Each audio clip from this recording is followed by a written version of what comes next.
Jai Shri Krishna. Welcome to Vastufire Designs. I am Rupali, a Vastu consultant, interior designer and a civil engineer.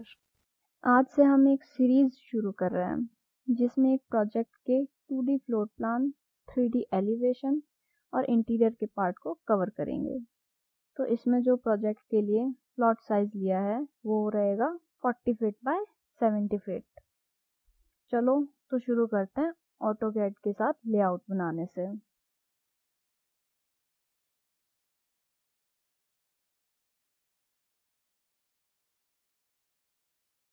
अब ये open होगा तब उस वक्त हम देख सकते हैं कि हम चूज़ कर सकते हैं कि हमें किस तरह के टेम्पलेट पे वर्क करना है। अब यहाँ अलग अलग तरह के टेम्पलेट मिल जाते हैं हमें।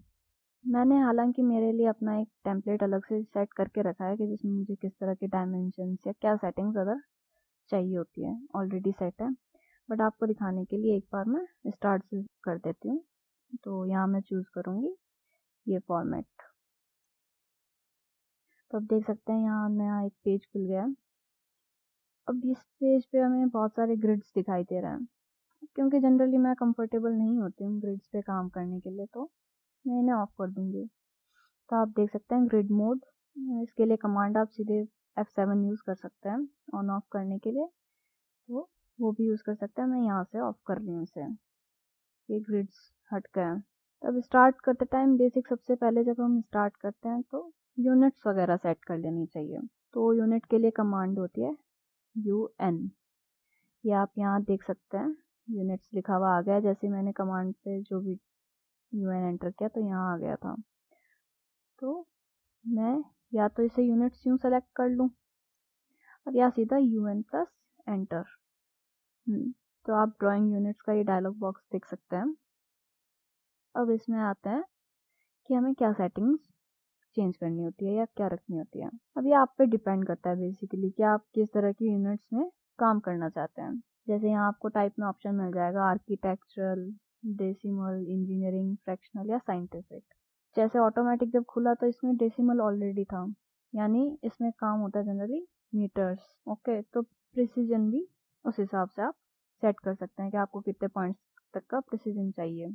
अब क्योंकि मैं आर्किटेक्चर में काम करना प्रेफर करती हूँ क्योंकि मैं फीट और इंचेस में वर्क करती हूँ, तो यहाँ मैं जो प्रिसीजन है वो भी 1:4 इंचेस। यूनिट्स भी है जो आप चेंज कर सकते हैं। ये होती है इंसर्शन यूनिट्स, कि आप जो भी कमांड जब दे रहे हैं कि आपको कितने फीट या इंचेस या मीटर्स में चाहिए, जो भी लाइन है या कुछ भी, तो वो आप इंसर्शन यूनिट्स यहाँ पे एक्चुअली डाल रहे होते हैं। तो मैं इंचेस पे काम करती हूँ, फीट और इंचेस पे, तो ये मैंने इंचेस ही यूज़ किया है। अब आते हैं एंगल पे। ये भी आप अलग अलग यूनिट पे काम कर सकते हैं, डेसिमल डिग्रीज या degree minute seconds, radians etcetera. तो मैं डेसिमल डिग्रीज पे काम करती हूँ। प्रिसीजन ये मैंने सेट कर दिया। लाइटिंग है उसमें कुछ चेंज की ज़रूरत नहीं, इंटरनेशनली रखें, सिंपल। तो ये किया, ओके। तो यहाँ अब हमारी यूनिट सेट हो गई है। अब नेक्स्ट इसके बाद जो मैं प्रेफर करती हूँ वो डायमेंशन की स्टाइल सेट करना प्रेफर करती हूँ। यहाँ आप ऊपर रिबन्स में देख सकते हैं, यहाँ डायमेंशन लिखा है। इसके लिए कमांड होती है डायरेक्ट DIM एंटर कर सकते हैं आप। और वहीं अगर डायमेंशन की यहाँ देखिए आप अनोटेशंस लिखा हुआ दिख रहा है, आप इस पर सिंपली क्लिक करें। अब यहाँ से आप टेक्स्ट की स्टाइल, डायमेंशन की स्टाइल या मल्टी लीडर की स्टाइल ये सब सेट कर सकते हैं। जैसे मुझे डायमेंशन की स्टाइल सेट करनी है तो आप डायरेक्ट DIM स्टाइल एंटर कर सकते हैं, इसकी कमांड है। अब क्योंकि यहाँ आप देख सकते हैं इसने ऑलरेडी मीटर्स में या mm में दिया होता है, अब मुझे चेंज करना है लेकिन फीट और इंचेस में। तो मैं करूँगी मैनेज डायमेंशन स्टाइल्स पे क्लिक। यहाँ में ये डायमेंशन स्टाइल मैनेजर खुल जाएगा डायलॉग बॉक्स। देख सकते हैं आपको ऑलरेडी स्टैंडर्ड डायमेंशन मिली हुई होती है सेट। अब आपके पास दो ऑप्शन होते हैं, या तो आप नई डायमेंशन की स्टाइल सेट कर लें और या जो है वो मॉडिफाई कर लें आपकी रिक्वायरमेंट के हिसाब से। तो अभी के लिए मैं यही मॉडिफाई करती हूँ। तो ये ऑलरेडी जो इसमें सेटिंग्स ऑलरेडी सेट थी वो खुल गई है। तो यहाँ मैं जाती हूँ प्राइमरी यूनिट्स पे। यहाँ अब आप देख सकते हैं जो यूनिट का फॉर्मेट है डायमेंशन के लिए वो डेसिमल दिया हुआ है, बट क्योंकि मैं आर्किटेक्चरल पे काम करती हूँ तो अगेन आर्किटेक्चरल चूज़ करूँगी। प्रिसीजन भी 1/4 रखूँगी। फ्रैक्शन फॉर्मेट भी आप देख सकते हैं यहाँ पे, अभी हॉरिजॉन्टल चूज़ किया हुआ है तो हॉरिजॉन्टल है, वहीं अगर जैसे मैं डायगनल चूज़ करूँगी तो ये डायगनल हो जाएगा। अगेन मैं हॉरिजॉन्टल ही रखती हूँ तो I don't need to change it. Then prefix suffix, ये क्योंकि हम अलग कुछ यूनिट चीज़ नहीं ले रहे हैं तो इससे काम नहीं ले रहे। और वही मेजरमेंट की स्केल भी मैं अभी 1 ही रख रही हूँ। अब आता है एंगुलर डायमेंशंस, यहाँ भी यूनिट फॉर्मल डेसिमल डिग्रीज और प्रिसीजन 0.00। ओके, अब आते हैं टेक्स्ट पे। यहाँ आप देख सकते हैं टेक्स्ट की स्टाइल भी हम, क्योंकि अलग अलग जैसे डायमेंशन की स्टाइल्स अलग अलग चेंज कर सकते हैं हमारे हिसाब से, प्रेफर जो हम करते हैं वैसे टेक्स्ट की स्टाइल भी अलग अलग चेंज कर सकते हैं। अभी बेसिक जो स्टैंडर्ड है ऑलरेडी वही है। टेक्स्ट का कलर बाय ब्लॉक आप अलग अलग चूज़ कर सकते हैं, आपको कौन से कलर में चाहिए या किस लेयर पे काम करना है उस हिसाब से। लेयर्स क्या होती है इसके बारे में अभी हम बात करेंगे थोड़ी देर में। यहाँ टेक्स्ट हाइट बहुत कम है, क्योंकि मुझे ज़्यादा चाहिए तो मैं बेसिकली 7 to 9 इंचेस प्रेफर करती हूँ। ये मैंने 7 inches. Text height, text placement vertical है, सेंटर्ड, यहाँ कुछ चेंज करने की मुझे ज़रूरत पड़ती नहीं है। हाँ, ऑफसेट फ्रॉम डिम लाइन ये भी कम है तो ये मैं 0.5 इंचेस कर दूँगी, मीन्स हाफ इंचेस, तो इससे जो गैप है बीच में वो सेट हो जाएगा। अब टेक्स्ट का अलाइनमेंट अभी हॉरिजॉन्टल पे है, यानी सिर्फ सारी डायमेंशन हमें हॉरिजॉन्टल दिखेगी। वहीं अगर मैं कर दूँ अलाइंड विद डायमेंशन लाइन तो ये इसके साथ अलाइंड हो जाएगी। ये हो गई टेक्स्ट की settings. Then symbol and arrows. अब अभी आप देख सकते हैं साइज एरोज का इसने ऑलरेडी क्लोज्ड फिल चूज़ किया है, बट क्योंकि साइज छोटा है एरोज का तो हम देख नहीं पा रहे कि कौन सी स्टाइल में, तो यहाँ मैं एरोज का साइज चेंज करूँगी, 3 to 4 इंचेस रखती हूँ मैं। ओके, तो ये अब आप देख सकते हैं एरोज की स्टाइल चेंज हो गई है। अब यहाँ भी आप एरोज भी आपको किस तरह के चाहिए आप वो चूज़ कर सकते हैं, अलग अलग आपको स्टाइल दीजिए। मैं आर्किटेक्चरल टिक प्रेफर करती हूँ, तो ये आप देख सकते हैं स्टाइल चेंज हो गई है।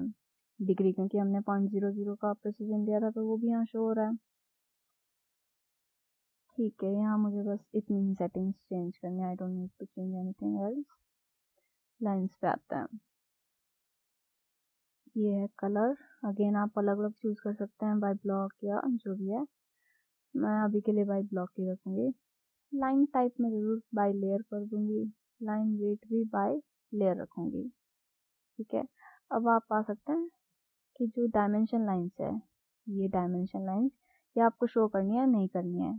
अभी ये दोनों टिक नहीं किए हुए हैं तो हमें शो हो रही है, सप्रेस करना यानी हट जाएगी। जैसे मैंने डायमेंशन लाइन 1 और 2 पे टिक किया तो आप देख सकते हैं यहाँ हमें डायमेंशन लाइन्स दिख नहीं रही है।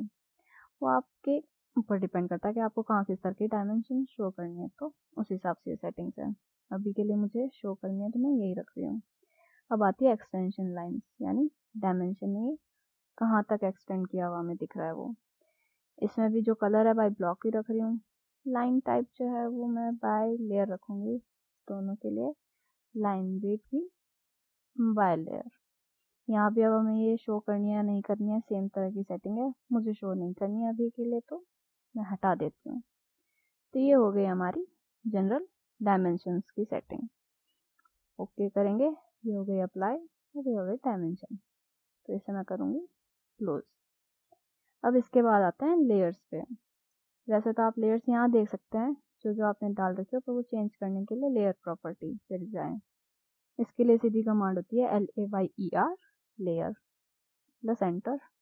मैं अभी के लिए यहीं से करती हूँ। ये आप देख सकते हैं यहाँ ऑलरेडी जो इनबिल्ट होती है लेयर वो होती है 0 पे। अब मुझे नई लेयर चाहिए तो इस पर जस्ट सिंपल क्लिक किया और एंटर प्रेस किया, ये आ गई लेयर 1। अब आप यहाँ अलग नाम दे सकते हैं, जैसे मान लो वॉल्स की लेयर है, एंटर कर दें। लाइन टाइप किया है, अलग अलग लाइन दिख जाएंगी आपको, कंटिन्यूअस या अलग तरह की कुछ चाहिए तो आप यहाँ से लोड कर सकते हैं। ठीक है, और फिर आया लाइन वेट।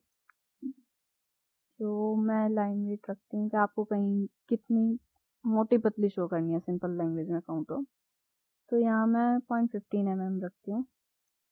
ओके, ये सारी सेटिंग्स जो एक्चुअल में लाइन वेट वगैरह हम बाद में पीडीएफ जब कन्वर्ट करते हैं उस जगह हमारे काम आती है।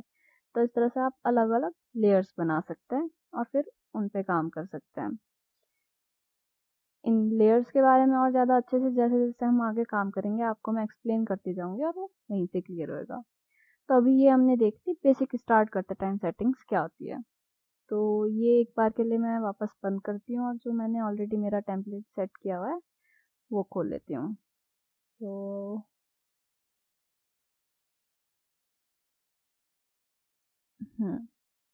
अब इसमें ऑलरेडी मैंने मुझे क्या क्या स्टाइल चाहिए टेक्स्ट के या डायमेंशन के वो सब मैंने सेट किए हुए हैं। लेयर्स भी बेसिक की मुझे इतनी चाहिए ये उनकी सेटिंग्स ऑलरेडी मैंने डाल रखी है। तो अब शुरू करते हैं हम हमारा प्लान डिज़ाइन करना। तो अब क्योंकि पहले ही बताया कि 40 बाई 70 फीट का हम प्लॉट पे काम करने वाले हैं, तो सबसे पहले अब शुरू करते हैं बेसिक कमांड लाइन के साथ। लाइन के लिए कमांड चाहिए होती है एल एंटर, और ये यहाँ पे आपको नीचे शो हो जाएगी कमांड बार में स्पेसिफाई फर्स्ट पॉइंट। मान लो मैंने यहाँ से किया तो अभी जो है वो लाइन किसी भी डायरेक्शन में जा सकती है, आप देख सकते हैं कुछ फिक्स नहीं है कि अच्छा 90 डिग्री है या कुछ है। अब मुझे लेकिन मैं काम कर रही हूँ और चाहिए कि प्रॉपर 90 डिग्री पे ही चाहिए, तो उसके लिए मैं करूँगी ऑर्थो जो कमांड होती है वो ऑन या ऑफ कर सकते हैं। अब उसके लिए आप F8 भी एंटर कर सकते हैं और सीधा यहाँ पे नीचे इसको भी क्लिक करके ऑन या ऑफ कर सकते हैं। अभी मैंने ये क्लिक किया तो यानी ऑन हो गया। तो अब मैं वापस करूँगी एल एंटर स्पेसिफाई पॉइंट। आप देख सकते हैं यहाँ पीछे हमें फेट्स या एंगल ये सब शो होने लगा है प्रॉपर। जो लाइन की डायमेंशन है वो हमें कितनी देनी है कितनी चाहिए वो हम कर सकते हैं। उसके लिए मैं सीधा आप कर सकती हूँ, जैसे मुझे 40 फीट चाहिए तो मैं करूँगी 40 फीट। आप देख सकते हैं नीचे कमांड बार में लिखा हुआ आ गया है 40 फीट और सीधा करना है एंटर। तो ये लाइन हो गया है। अब 90 डिग्री है तो ये और किसी डायरेक्शन में क्योंकि ऑर्थो ऑन ऑफ है नहीं जा सकती, मुझे 90 डिग्री बनाना है। सीधा नेक्स्ट जो है वो है 70 फीट, तो मैंने किया 70 feet enter, again 40 feet enter and match it with this. तो ये हमारा बॉक्स बन गया है। तो अभी आप देख सकते हैं ये एक्चुअली में मैंने काम किया जीरो लेयर पे, ऑलरेडी जो इनबिल्ट स्टार्टिंग पेज में आती है वही लेयर। अब क्योंकि ये मैंने वॉल्स बनाई है सिंपली मुझे यहीं से शुरू करना है, तो मैं अब इनको वॉल्स की लेयर में डाल देती हूँ। ओके, अब नेक्स्ट है डायमेंशन। उसके लिए मैंने बताया था DIM कमांड एंटर किया, मैं सीधा इस पे लाई और ये मैंने शो कर दिया 40 फीट, ये कर दिया 70 फीट। अगेन अभी भी मैंने काम जीरो लेयर में ही किया है, आप देख सकते हैं। इसकी भी मुझे लेयर चेंज करनी है और मैं चेंज करके इसे डाल दूंगी डायमेंशंस में। तो अब मानो जैसे मुझे बहुत ज़्यादा जब मैं काम कर लूँगी कई सारी डायमेंशन हो जाएगी और हो जाएगी, बट मुझे वो सब एक साथ नहीं देखना है। तो उसके लिए मैं सिंपली करूँगी कि मैं कोई भी लेयर ऑन या ऑफ करूँगी तो वो मुझे उस वक्त नहीं दिखेगी। आप यहाँ से देख सकते हैं ये ऑन या ऑफ हो सकती है। जैसे मैंने डायमेंशन की ऑफ की तो अब ये देखें आप, मुझे सिर्फ वॉल्स दिखाई दे रही है। मैं वॉल्स की लेयर सेलेक्ट करके इसमें आगे काम कर सकती हूँ। तो अब जब मैं काम करूँगी तो ऑटोमेटिक वो वॉल्स लेयर में ही काम होगा, ना कि जीरो लेयर पे। ठीक है, और मुझे कहीं बीच में ज़रूरत पड़ती है कि नहीं मुझे डायमेंशन एक बार देखनी है या कोई भी और चीज़ है जो मैं ऑन ऑफ कर रही हूँ लेयर मुझे देखनी है, तो वापस ये ऑन किया और मैं चेक कर सकती हूँ। तो इस तरह से हम ऑटो कैड पे काम करते हैं। तो आज के वीडियो में हम इतना ही देखेंगे। अगले वीडियो में हम इसी प्लान को आगे पूरा एग्जीक्यूट करेंगे और साथ ही ऑटो कैड की सॉफ्टवेयर पे काम करते टाइम कौन सी कमांड्स काम आती है और इसके अलावा वास्तु के भी कौन से रूल्स का कहाँ ध्यान रखा जाता है उसके बारे में भी डिस्कस करते चलेंगे। किसी भी तरह की क्वेरी के लिए आप जा सकते हैं हमारी वेबसाइट divyavastu.com पर। यहाँ आपको हमारे द्वारा प्रोवाइड की जाने वाली सर्विसेज की डिटेल्स मिलेंगी और हमें कांटेक्ट करने के लिए बस ये एक फॉर्म फिल करके सबमिट करना होगा। इस तरह की और यूज़फुल जानकारी पाने के लिए हमारे चैनल को सब्सक्राइब ज़रूर करें। वीडियो को लाइक, शेयर और उस पर कॉमेंट करना ना भूलें। हमारे लेटेस्ट वीडियोस के नोटिफिकेशंस पाने के लिए बेल आइकन को प्रेस ज़रूर करें। Thanks for watching.